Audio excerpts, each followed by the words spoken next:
Today Bible words in Tamil.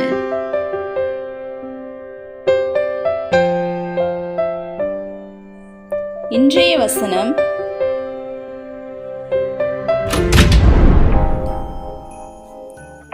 நீங்கள் சோதனைக்குட்படாதபடிக்கு விழித்திருந்து ஜெபம் பண்ணுங்கள். மார்க்கு 14:38. தியானம். கிறிஸ்துவுக்குள் பிரியமானவர்களே, நாம் சோதனையில் அகப்படாமல் இருக்க கண்டிப்பாக ஜெபம் செய்ய வேண்டும். ஜெபம் என்பது நாம் தேவனுடன் நேரடியாக பேசி தேவன் சொல்லுவதை நாம் கேட்பதாகும். இதற்கு ஆதாரமாக நாம் வேதாகமத்தில் பார்த்தால் அநேகர் ஜெபத்தின் மூலமாக தேவனோடு பேசியிருக்கிறார்கள். ஏன், எசப்பாவும் ஜெபத்தின் அவசியத்தை அநேக இடங்களில் சொல்லியிருக்கிறார். சொன்னது மட்டுமின்றி நம் ஏசப்பாவும் ஜெபம் செய்தார். ஜெபத்தின் மூலமாக அநேக காரியங்கள் நிறைவேறியதை நாம் வேதாகமத்தில் காண்கிறோம். எடுத்துக்காட்டாக யோசேப்பு, சாலமோன், தானியேல் போன்றவர்கள் ஜெபித்தார்கள். அதற்கான பலனையும் பெற்றார்கள். ஜெபத்தின் அவசியத்தை அறிந்து கொள்ள சில வேத வசனங்கள்.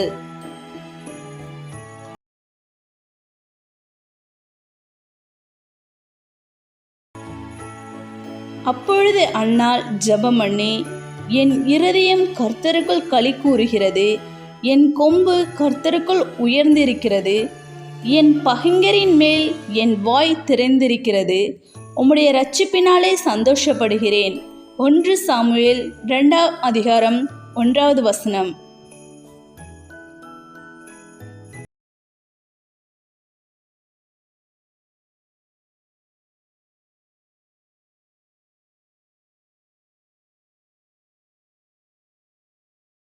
தங்கள் பொல்லாத வழிகளை விட்டு திரும்பினால் அப்பொழுது பரலோகத்தில் இருக்கிற நான் கேட்டு அவர்கள் பாவத்தை மன்னித்து அவர்கள் தேசத்துக்கு க்ஷேமத்தை கொடுப்பேன்.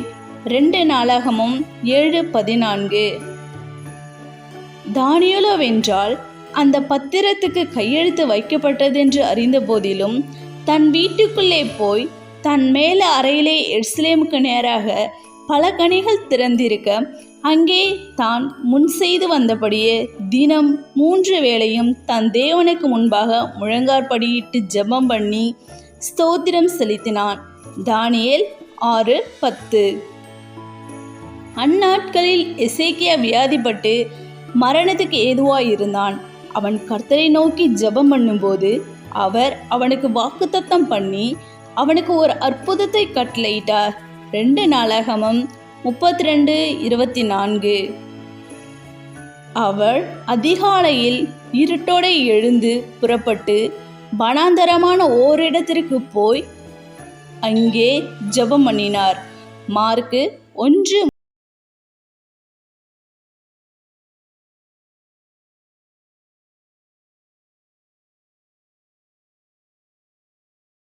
சிநேகியுங்கள், உங்களை சபிக்கிறவர்களை ஆசீர்வதியுங்கள், உங்களை பகைக்கிறவர்களுக்கு நன்மை செய்யுங்கள், உங்களை நிந்திக்கிறவர்களுக்காகவும் உங்களை துன்பப்படுத்துகிறவர்களுக்காகவும் ஜெபம் பண்ணுங்கள்.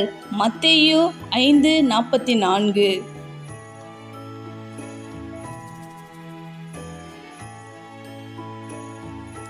கிறிஸ்துவுக்குள் பிரியமானவர்களே, பலவிதமான போராட்டங்களை ஜெயிக்க சாத்தானை மேற்கொள்ள இவர்கள் அனைவரும் ஜெபத்தை கொண்டே ஜெயம் பெற்றார்கள்.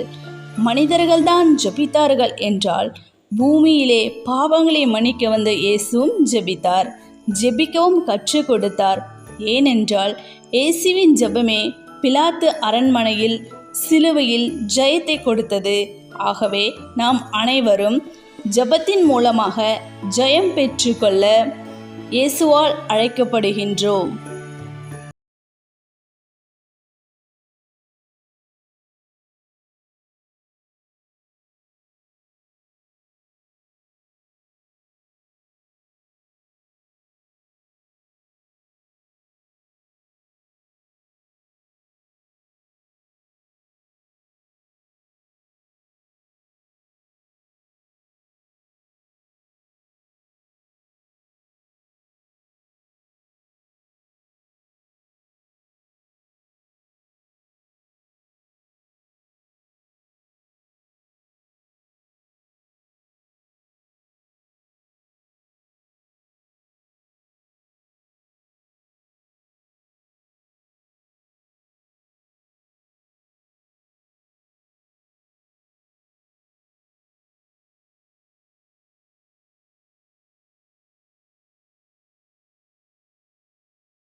செய்யுங்க.